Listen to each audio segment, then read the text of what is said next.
to the Leadership and Success Podcast with your host, Coach BZ. If you need to develop into a better leader, this podcast is for you. If you want to achieve a greater level of success, this podcast is for you. His mentor, Dr. John C. Maxwell, said it best: everything rises and falls on leadership. We hope to inspire you today and provide you with an insight that has the potential to positively impact the trajectory of your life. Welcome to the Leadership and Success Podcast. Hello, everyone. This is Coach Busy. Very happy to come to you live this morning on LinkedIn. And I have a very, very special guest today. We're going to be talking with David Moise. He's the president and CEO of Decide Consulting in Houston, Texas, and also a member of the Forbes Technology Council. How are you doing today, David? Doing wonderful. Thanks for having me. I appreciate it. Absolutely. Very, very glad to have you live on LinkedIn. If you could share with us kind of like your leadership journey, how you came to become president and CEO of Decide Consulting. Short answer is I started the company, but a little bit longer answer is, for years and years, I was a software developer, worked at a variety of just different IT consulting companies, some of them some big names that are out there. And everywhere I was at, I was always that guy. And when I say that guy, I was the one who helped write the proposals. I went on sales calls with the account executives, made them look good. If there was a project that had a problem, they stuck me on it and said, David, go fix it. I was the one doing the technical interviewing on a bunch of people. And, it just got to a point. I always had an entrepreneurial streak. And I was always looking for, hey, what can I do one day? And it just struck me, I am making a lot of money for a lot of other people. Maybe I could do that for myself. And that's how Decide started. Early on, when we first got going, we were doing a lot of custom software development. Some years back, I noticed that when the phone rang, it was a lot more for we need a software developer, we need a network engineer. And we started doing more recruiting. And less project-based work. And right now, we just got into a phase where we scaled back some things that we do in terms of salespeople. And it's me working with companies on their technical talent strategies. I've done both sides of the fence, what they have and what we do. And so this is my sweet spot now. Well, this is really really great.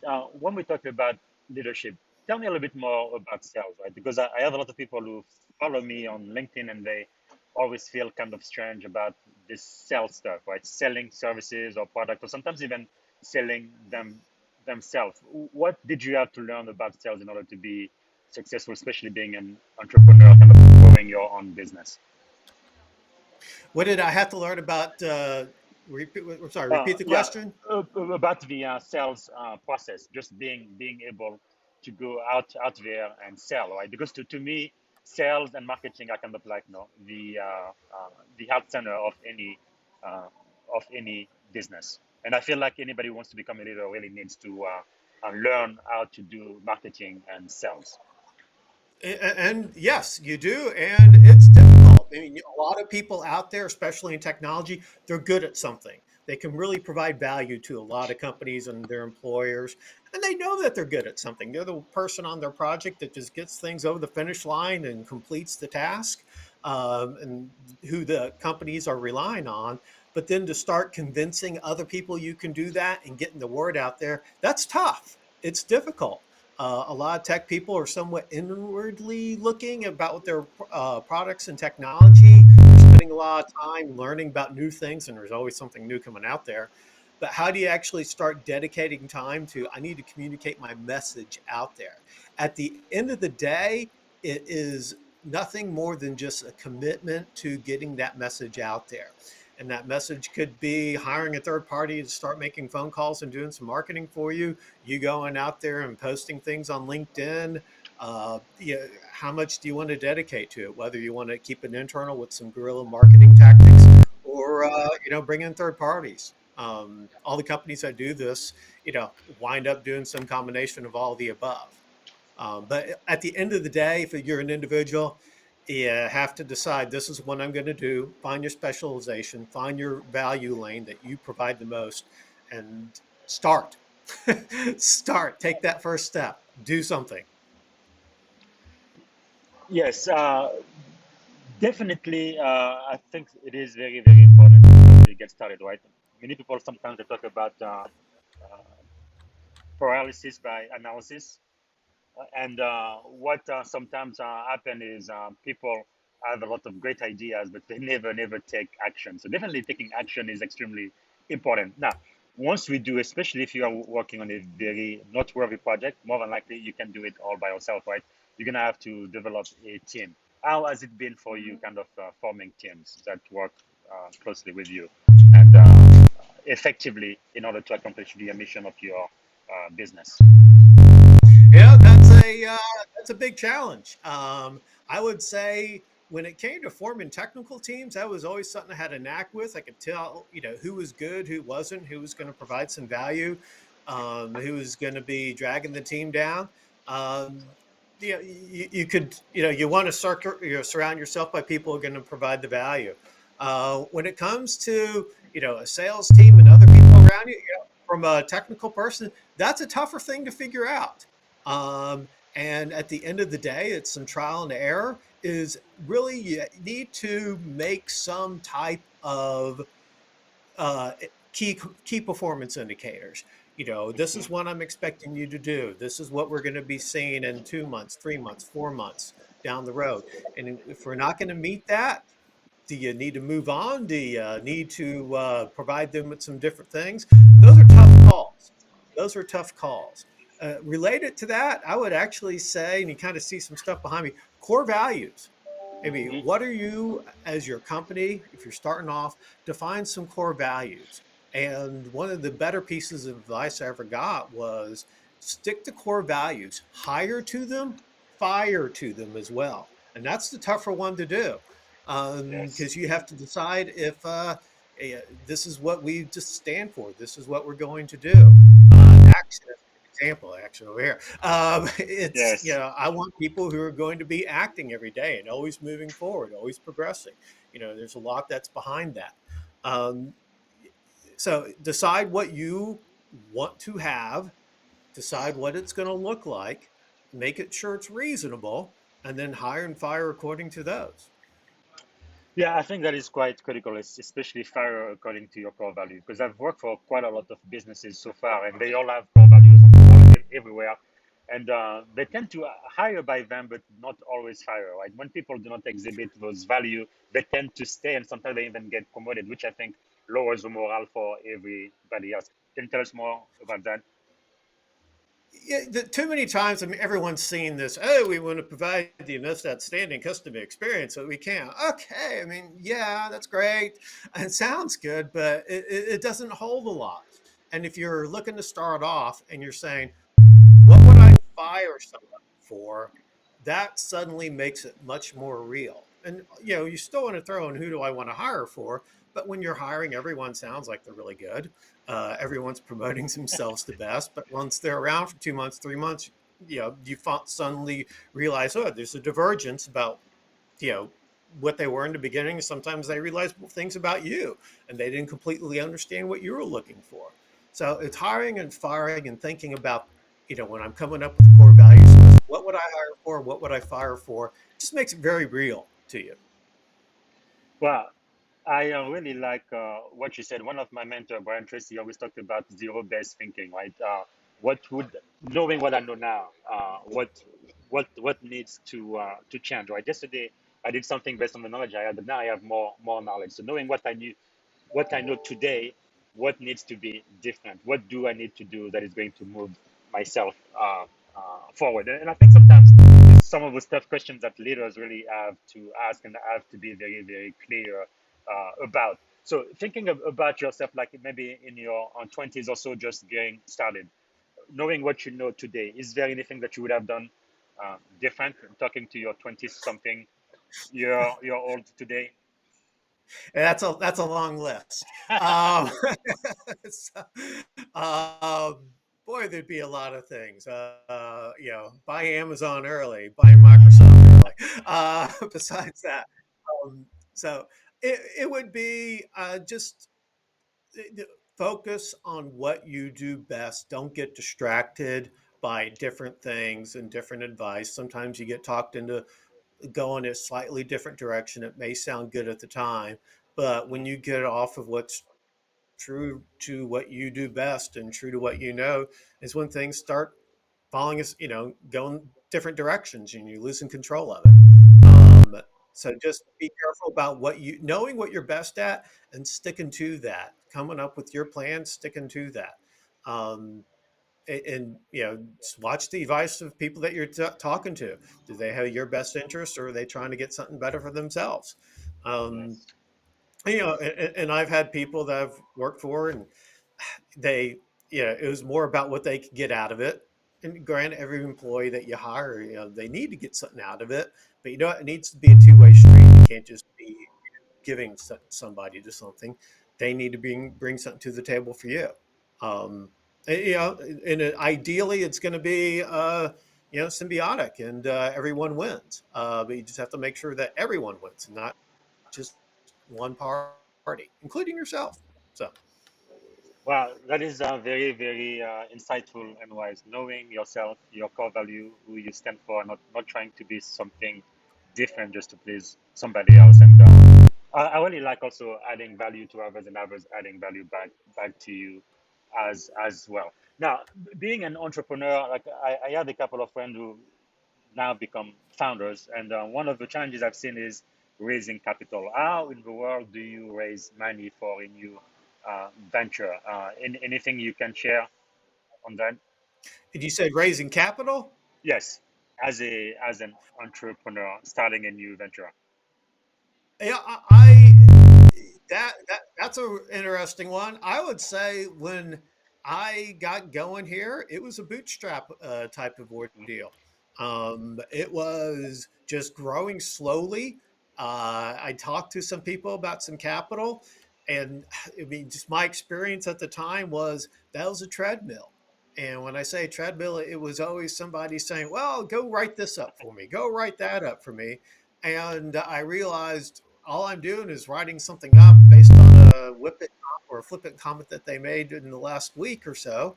Um, Geez, I'm suddenly spending 10, 15 hours a week, dealing with that. Or I could be working for my customers and finding some more in my own business. Which way do I want to go? Um, so I've never had outside capital into the company. It is always a bootstrap type of event for me. Um, the one thing I would say is there's SBA loans out there that are less treadmilly, and Hmm.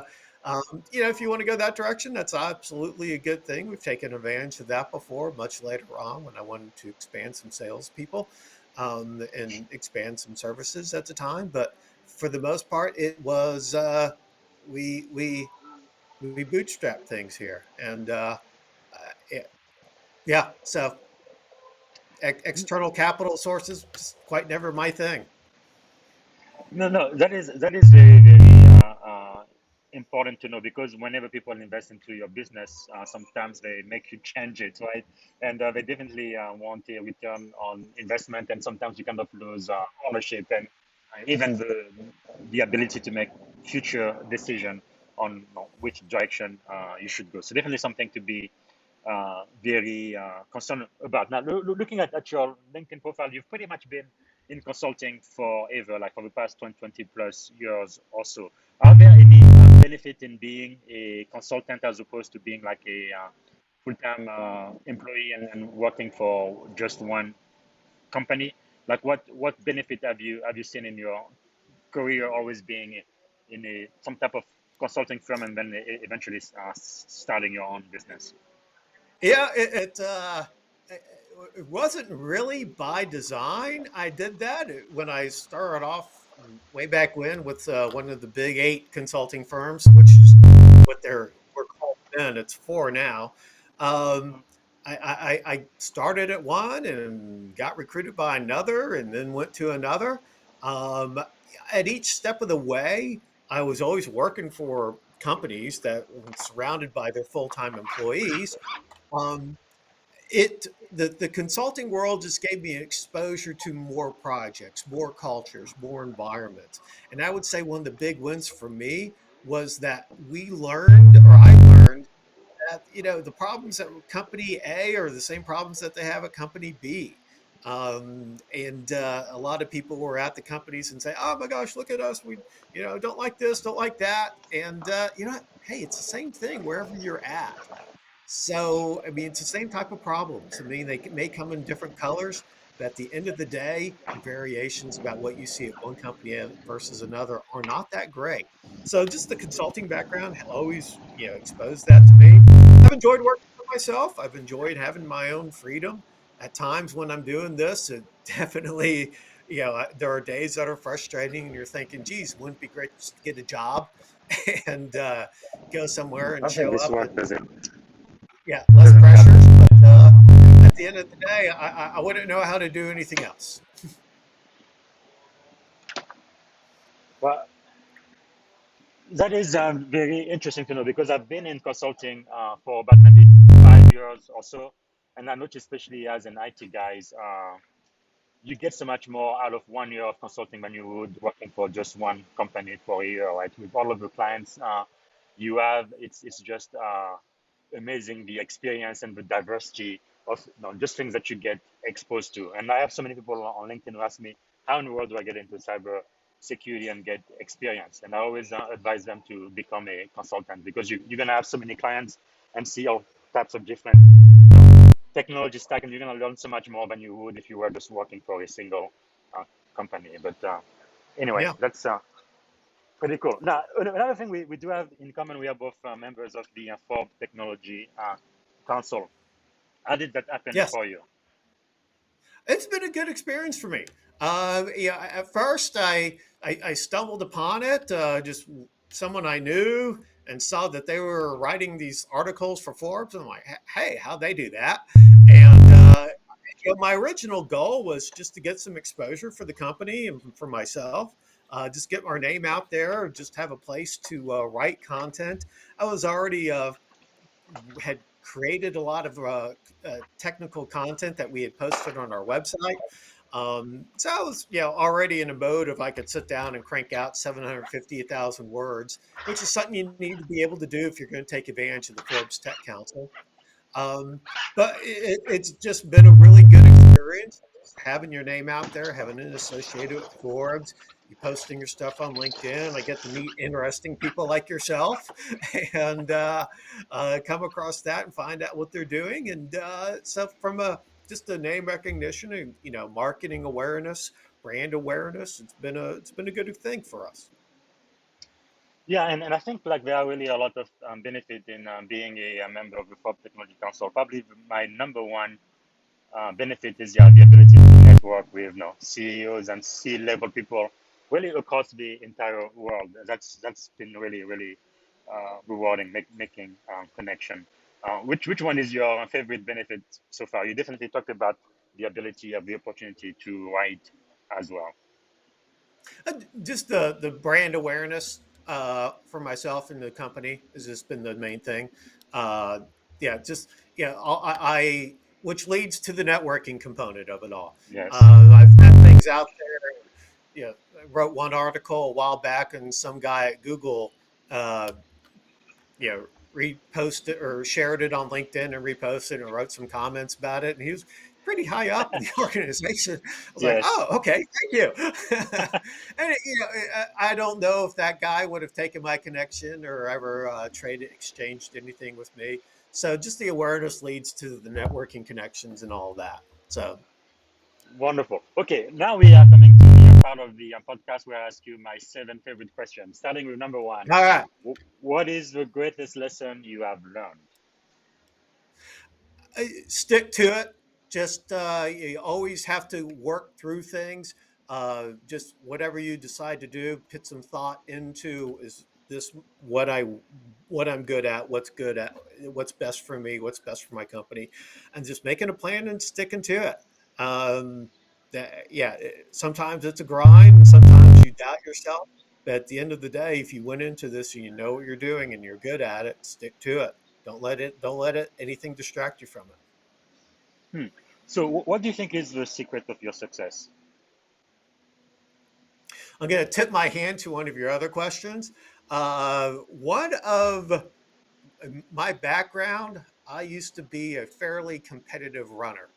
Went Mm. to college on a track scholarship. I was a distance runner. And while I was not the best guy out there, I was good enough to compete at a fairly high level for quite some time. Wow. And yeah, so that was, definitely formative for me. Um, okay, we're going to run 20 quarters today in 64 seconds or under. Do it. That's a rough workout. and Yes. um, so, yeah, you have to, in some ways it's a grind, but, it definitely gets you realizing that I can do this. And it is Mm. something that just a lot of people cannot do. It's rough to do. And that, if you people who run high school cross country definitely learn how to stick to something for a little bit longer than a lot of other people. It just gets Yes. ingrained inside the training program. So, just yeah, I had some genetic gifts that allowed me to be a little bit better than most people with that, and been able to use it. But that definitely provided me a lot of life lessons. That is quite interesting. I remember when I joined the Navy. First of all, I didn't know how to swim, and second, I wasn't a runner. But I quickly had to learn, right? Uh, but you are absolutely right. I think I guess the endurance you get when you do sport. Like I don't run as much anymore. I mostly do the bike now because my knee is starting having issues. But anyway, but the I know all endurance about you that.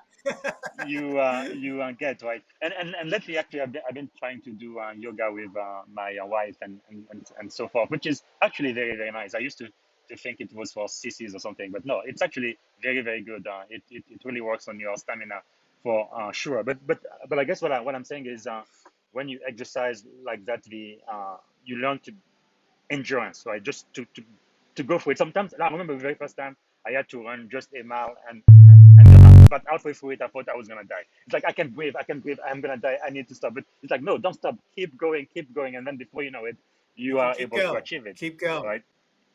It can be done. It can be done. Is keep going.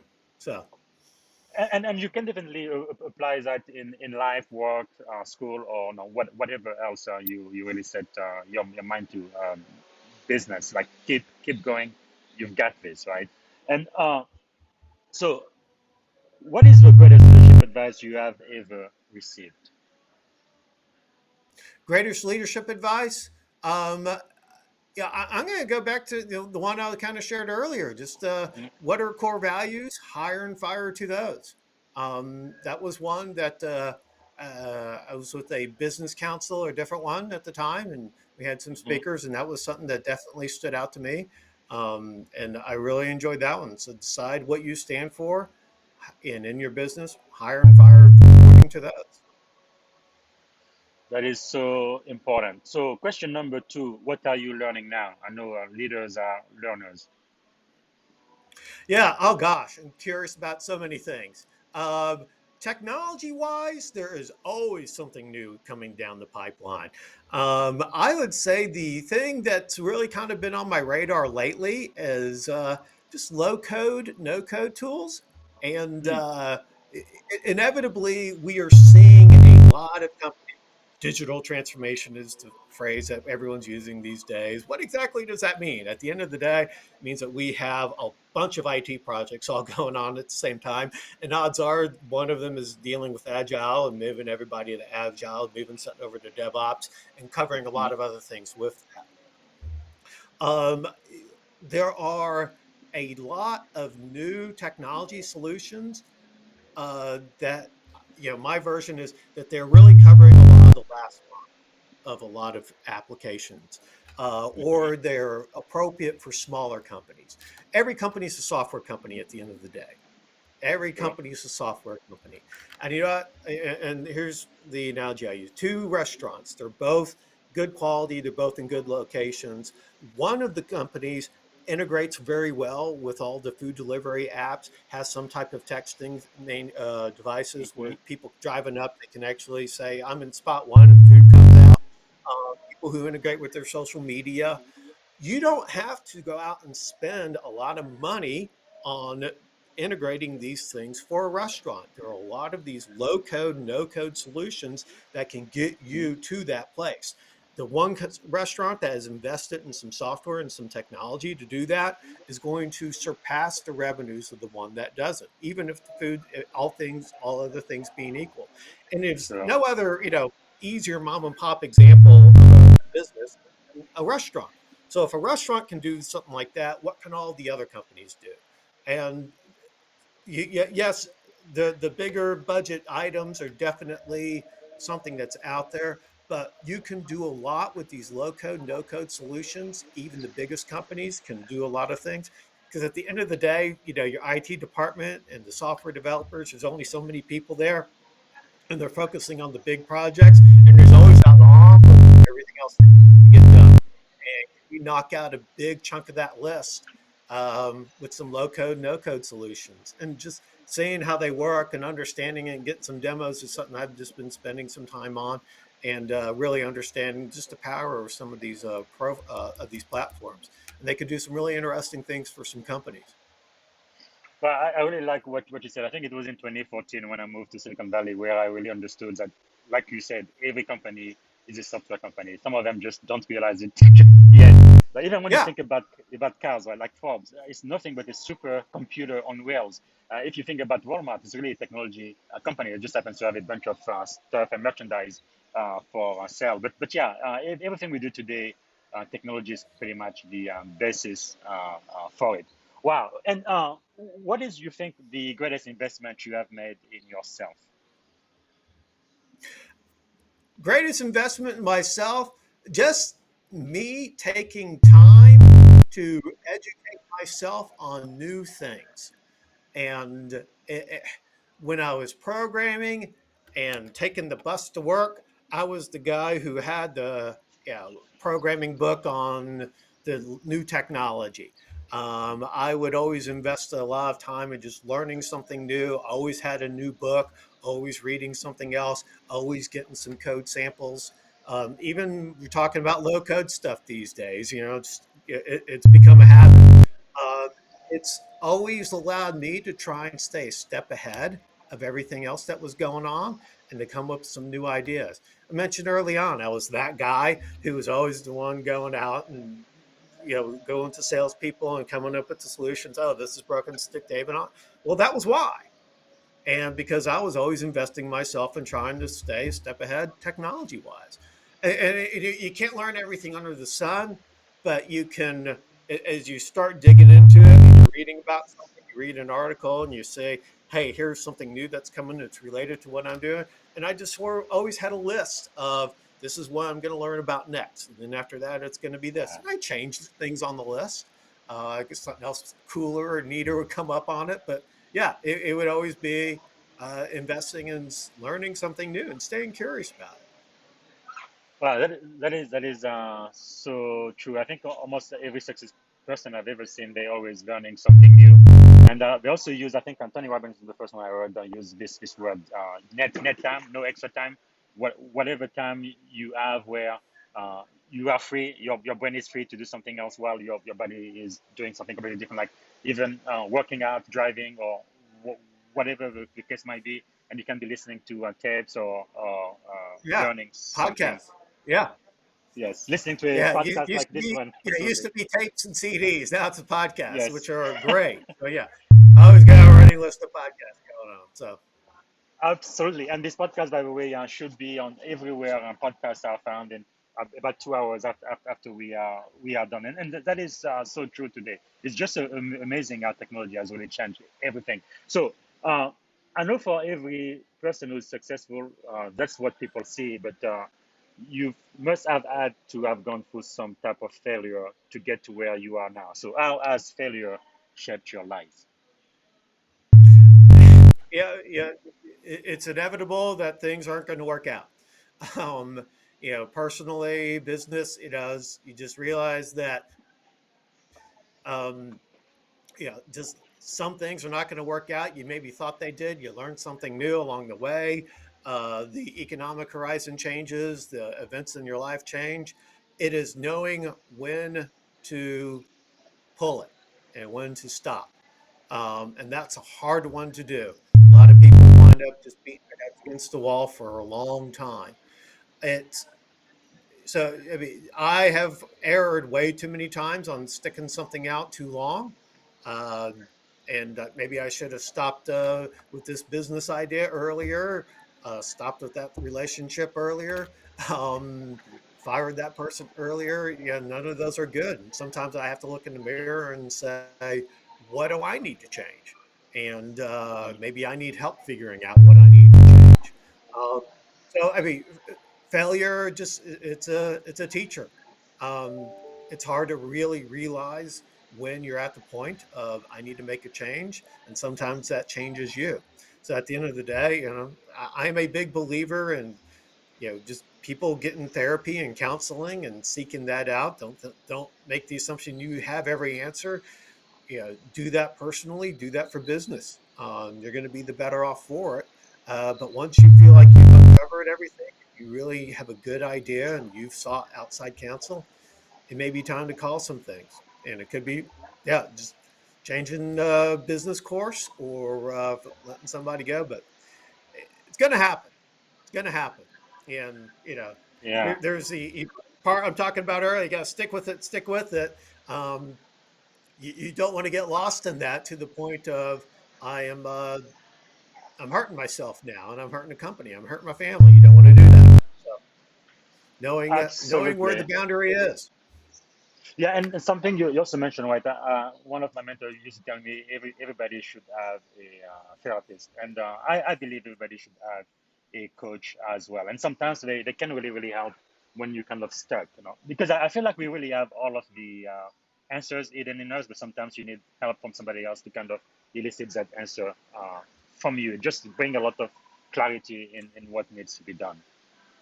There is power in wise counsel of someone who is uh, completely objective to your scenario, doesn't have the emotional buy-in, but is wise enough to know to what are the right questions to ask, and is not just going to be a yes person for you. Is going to Yes. ask tough questions. A good coach, a good therapist, you should be uncomfortable at times in those conversations. And if you are not, then perhaps you need a better therapist or coach. So That is so true. So for question number four, who do you know whom we should know? Who are your mentors, thought leaders you are following now? I would say one person I'm really kind of recently enthralled with is Scott Galloway. He is, I guess, his day job is a professor at NYU School of Marketing. He has a couple of podcasts and he has some books. Some people see him as a talking head on some of the cable news shows at different times. He moves around a lot. Um, eh, he is a thought leader in tech and business, has some really edgy, creative takes on a lot of current events, on a lot of things that have been happening just out in the news cycle recently. And just to draw a point, I think it was last week, Twitter CEO just resigned. And this guy, Scott Galloway, was commenting on that at least a year, if not longer, saying Twitter needs a new CEO. Who they have right now is just a part-time CEO, and look at the stock price. It's the same stock price it has been for the last 5 years, and everyone else in tech has gone up 7, 8 fold, and Twitter's and so. Yeah, anyway, so if you were to listen to him, you would get some takes like that, and yeah, I find a lot of things that he says very compelling.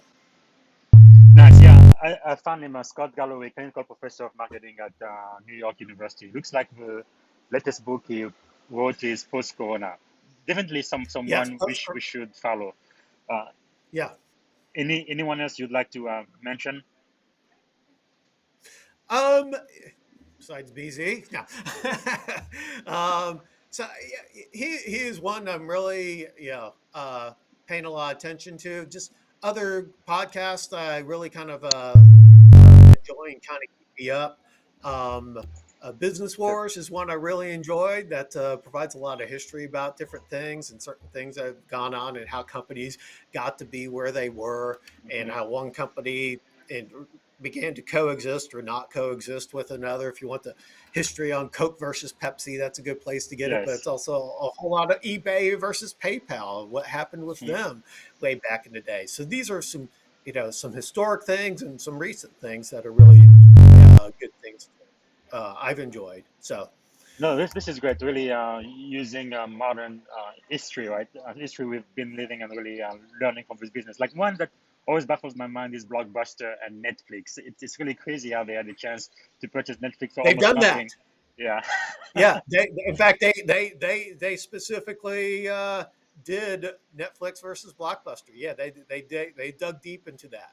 So, Yes. and the way that they do their podcast, it's kind of interesting. They have actors, playing the roles of certain people and doing some storytelling, and they fast forward to certain events, and so it will be like Blockbuster versus Netflix. That would wind up being about a series of 7 or 8 or 9 podcasts that they string together. So Yeah. really good storytelling. What a lost opportunity. And today Netflix is number one across the board in Blockbuster. I think they still have one store, I think, in Alaska, if I remember correctly. But Yes. Yes.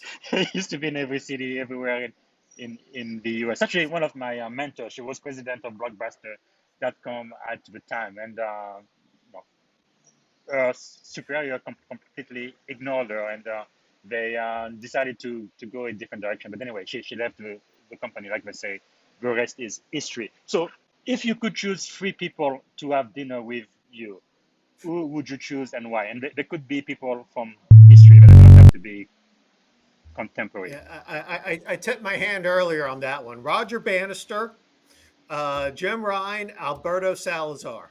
Roger Bannister, the first person to break a 4 minute mile. Yes. And that was my event. And just that was such a barrier, such a hurdle. So many people had gotten close and never Hmm. crossed that threshold. And he Yes. was the first one to do it. That was a huge achievement. He was actually the first person on the cover of Sports Illustrated. The very first Sports Illustrated had him on it. Jim Ryan was the first American to do that. Or, I'm sorry, he's not the first American, but the first high school American to do it. And he did it on a cinder track. Wow. Um, and just when I was running in high school, we used a cinder track at our local high school at the time, and just thinking, wow, just doing that on one of these, that's wow. And Alberto Salazar, when I was competing, he was the big deal at the time. He's now one of the coaches up, Nike Oregon project. I've actually met him, didn't have dinner with him, but I did get the opportunity to meet him. And he was Wow. just a maverick, uh, beat to his own drum and how he trained and how he worked out. He had successes and he had failures. There was a period of time he was just on top of the world and the best thing that was out there.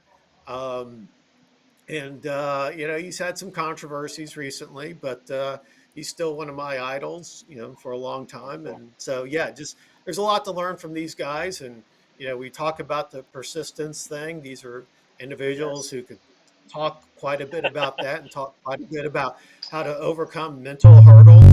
Um, Being the first person to break a 4 minute mile, that's a mental hurdle that is, that was out there. So Absolutely. And then after he did it, now everybody is doing it. But before him, it was like impossible. I Impossible wouldn't say cannot be done. everybody, but Well, many people can. But yeah, yes, yes. it is incredible. I think was it Nelson Mandela who said, oh, I can't remember the quote exactly now, but basically something about doing the impossible, right? And just getting things done, which is quite incredible, especially being the very first person to do something.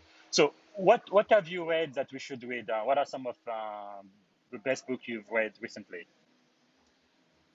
Uh, Recently, best book I've read. I'm still about to finish up. You Are a Badass. Jen Sicario. Oh gosh, I'm gonna. It's S's, C's, I's, and E's are in it. Hmm. SCI, Sicanero. You're going to look that up. Put that in a link in there somewhere. It was just, it got handed to me at a Yes, really good time Jen here. Cicero, right? Jen Cicero. Sincera. Yes, thank you. It's just it's a confidence builder book. It is, so, her voice coming out at you and just saying, find out what you're good at, stick to it. Just you can do this. Um, it is, if you want some confidence and if you're someone out there thinking about starting their own business, as a lot of people are, that is definitely one that should be on your bookshelf about what to read and yeah, just getting some confidence. I'm gonna put an addendum on your question. I gave my children 10 books to read a while back, and it was 10 books that really influenced me. And if knowing that this is a tech crowd, here's an oldie but a goodie: Zen and the Art of Motorcycle Maintenance. Hmm. Um, and for and I would say that book, I read that early in my life, um, introduced a concept to me, and it's not the only thing in the book, the black box. And what is the black box? You know what? If you ask a child how a bicycle works, they're going to tell you get on the pedals and you press down and the bicycle goes. Well, you ask a mechanical engineer how a bicycle works, you're going to get a much more detailed, much more in-depth answer.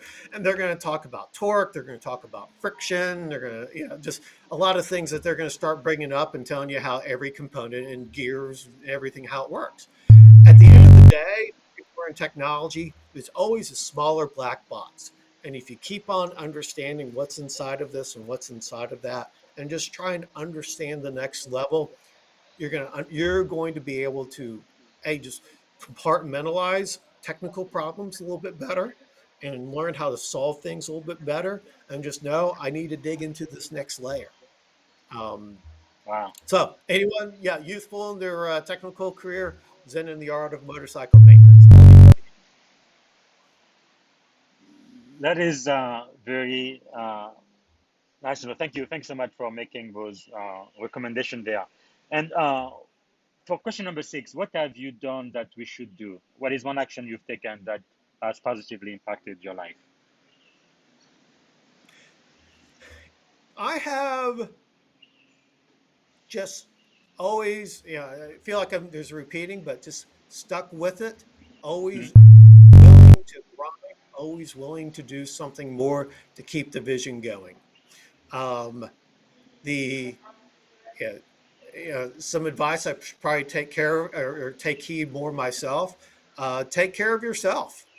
Yes. Watch what you eat. Watch what your physical body.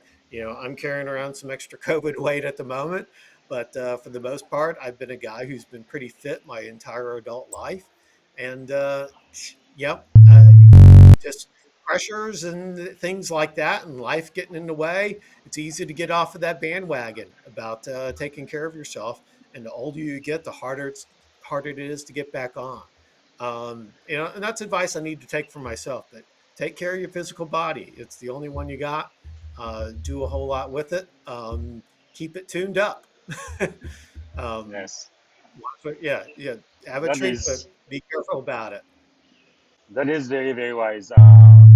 Especially post COVID, right? Because prior to COVID, I know in Silicon Valley, it was a really crazed work culture. People would be working like 60, 70, 80 hours a week and stuff, and really not take care of, what I believe is your temple, the only body you've got, and it's very, very important to really do that and take care of your emotional health also.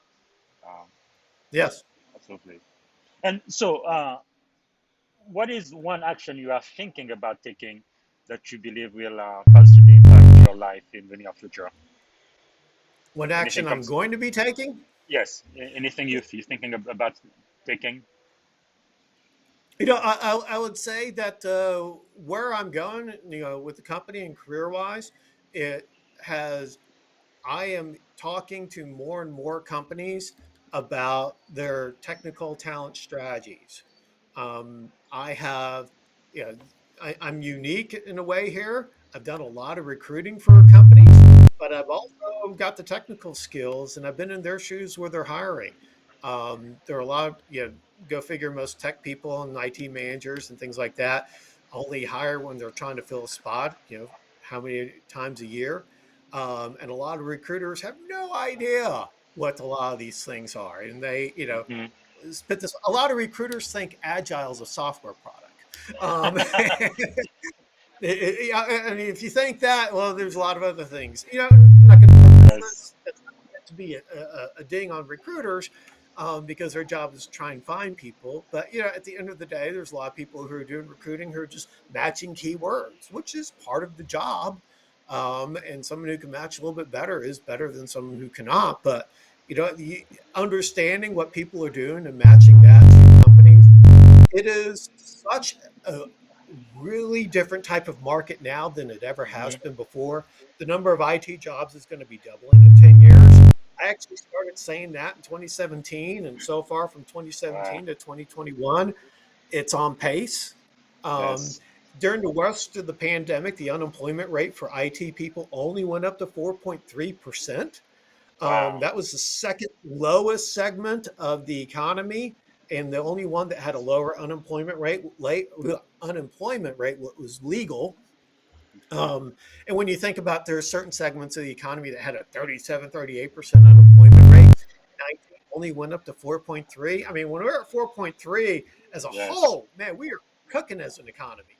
Um, the amount of new technology that's coming out and how companies are adapting everything, and these digital transformation projects are getting greenlit more and more.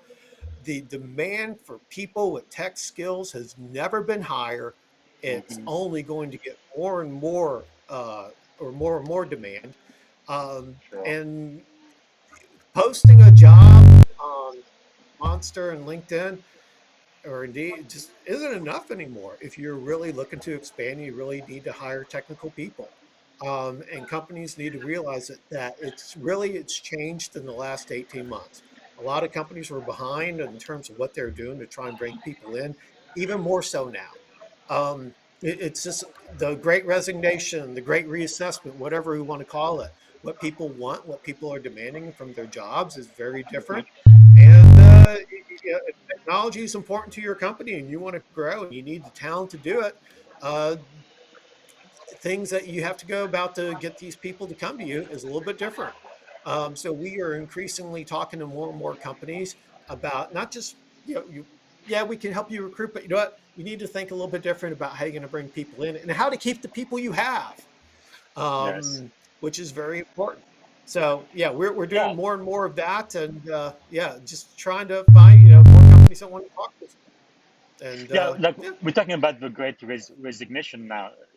Tell us a little bit about that. What would you recommend most business owners there do to kind of keep the great talent they already have so they don't just walk out the door? provide interesting work, give them a sense of, well, you're belonging to something. Training and certifications.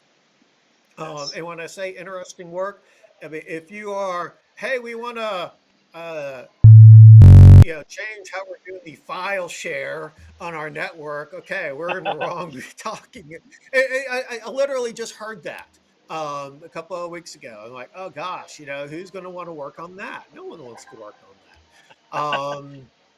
Yeah, you have to do some type of technical projects where people feel like they're really making an impact on something. And that's just, it doesn't necessarily have to be, oh, you need to move everybody to machine learning or AI. But you know what? If you have if you're a software company, you have a product, and you have a lot of data, are you looking at AI? Are you looking at machine learning? Do you give some of your people, that team, hey, Yes. each of you guys, let's go off on this for 6 months and figure something out and see what we can do with it. Just give us a sample project with it. That is something that you can do. And there's lots of things you can do. Hey, what are we doing cybersecurity wise? Of course. Let's, hey, these network engineers, how are we doing against the NIST framework? Is anyone looking into that? Maybe we should. And Hmm. so provide interesting work.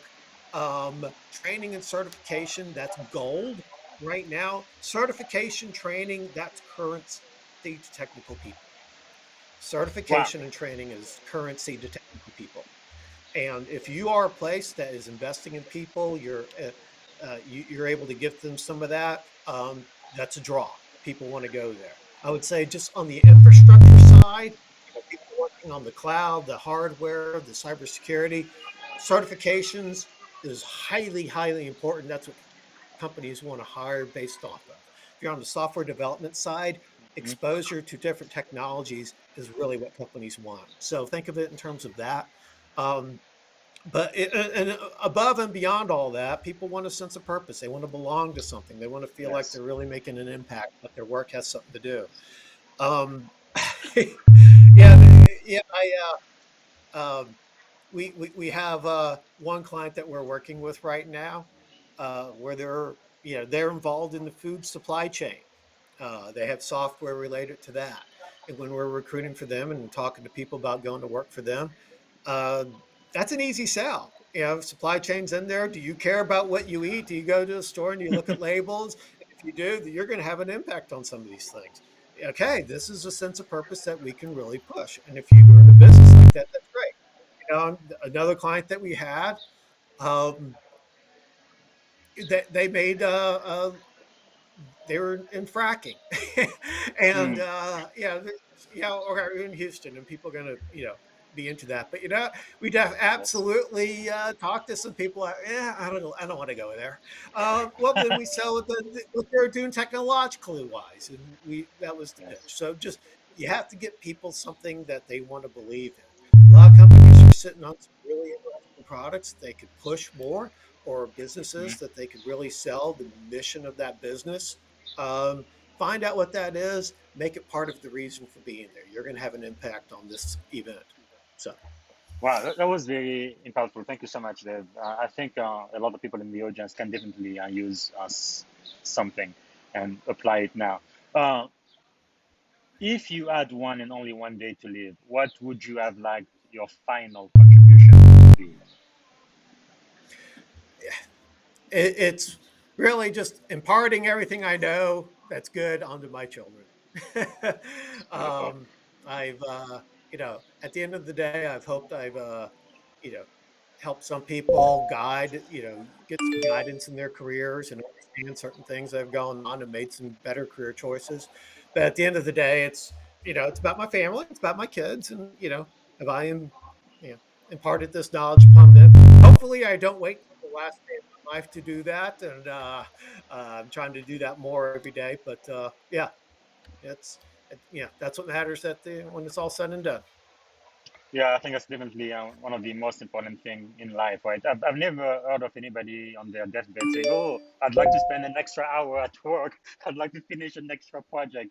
Right? It's definitely important. Now we are already a couple of minutes over our time. Thank you so much for being generous. Very, very last question, if I can ask you, is how can we add value to you? What could we do to make a difference?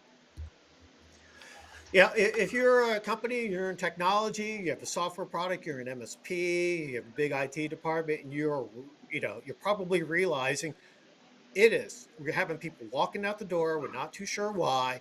We're struggling to bring people in. What's going on with this? And it's more than just, oh, recruiters, come help us find us and we'll pay you a big fee. Talk to me and I can help you with this. We can talk to you about that. There's things are going out there in the marketplace. We still help with the recruiting, and it's still something that we can do.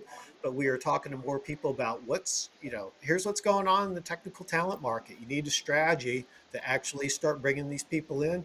Let's have a conversation about it.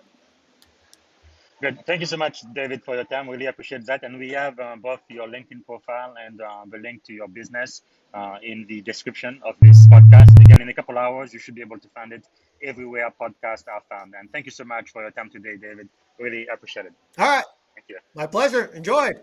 Bye. Thank you for listening to the Leadership and Success Podcast with your host, Coach BZ. If you like what you heard, please subscribe to our channels and come back for more wisdom nuggets on how you may develop into a better leader and achieve greater levels of success. Leadership is the most critical skill. The world will always need leaders to lead others, deploy the next disruptive technology, or execute a business strategy. You may as well decide on counting yourself among the 21st century leaders. See you right here next time on the Leadership and Success Podcast with Coach BZ.